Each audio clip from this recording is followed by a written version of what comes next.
Our opening speaker for the Kindness Campaign Talent Showcase is a resident of Whatcom County. She was first introduced to the Center for Service Learning by her job coach, Phil Ortego, from Bellingham Work Opportunities. From there, I had the privilege of meeting Kayla at one of our service leaders meetings where she practiced her speech. Not to give anything away, but it was amazing. Tonight's opening speaker has a passion for reading, especially Anne of Green Gables, and she is working toward her goal of becoming a professional motivational speaker. She speaks about a range of topics, including growing up blind, having cerebral palsy, and being adopted, as well as her experience in public schools with these challenges and her experience finding and beginning her job at Walgreens. Tonight we will hear her speak about a few ways in which kindness has impacted her life. Everyone please welcome to the stage our opening speaker for the Kindness Campaign Talent Showcase, Miss Kayla Day.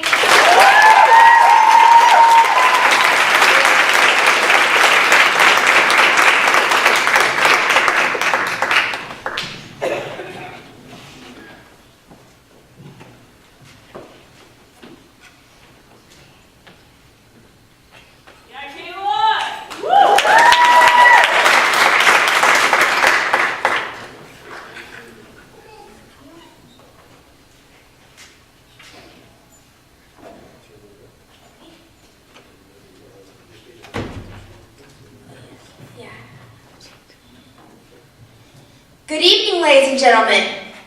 Good evening.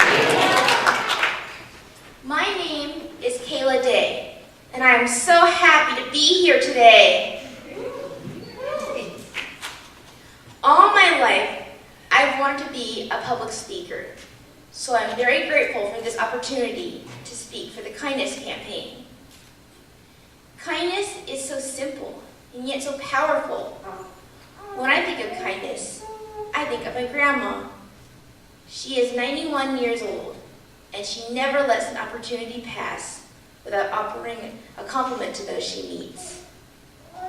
It's amazing how much love and encouragement she brings to others with a genuine smile and warm-hearted words.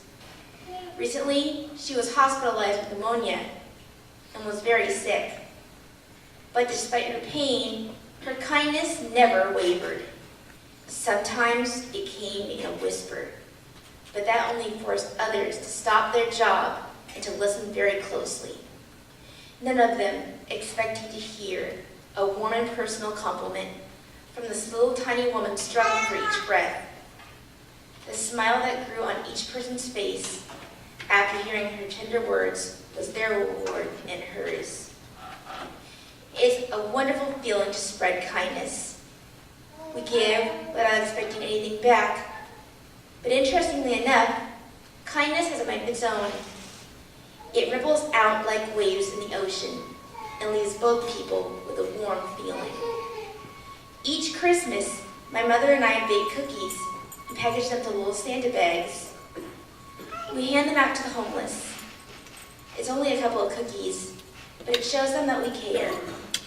I love hearing the happiness in their voices, and that, in return, makes me happy. For much of my high school years, I really didn't have any friends. I saw kids all around me, laughing, talking, and eating lunch together, and I really longed for those experiences. It was such a lonely feeling, as if I were invisible. I used to daydream of being elected royalty queen. No one ever did. I won't forget the kindness of a couple of girls in my basics and childcare class. Once they realized how much I wanted to be elected royalty, they promised to vote for me, and even asked their friends to vote for me. Like I said, I didn't get the vote, but what those girls did really warmed my heart. I see kindness all around me. The WTA drivers who are so chipper and friendly when they pick me up from work. The shoppers who compliment me when I help them at Walgreens. My job coach who took the time to send me a get well message when I was sick. My brother who simply listens and understands when I'm upset.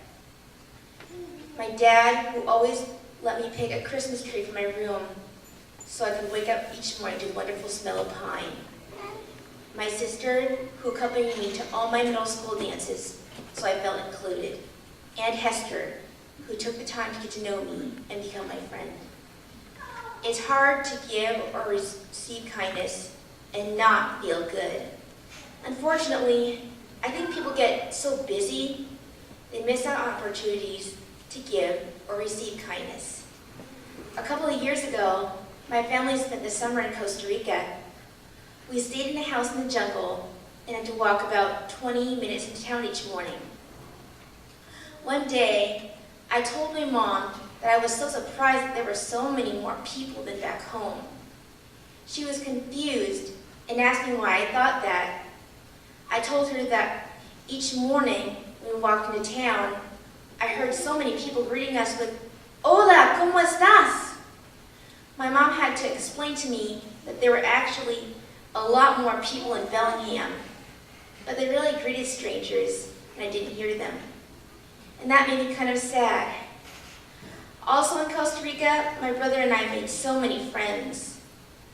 People were so happy that we could speak their language. They didn't treat us all weird or ignore us like back home.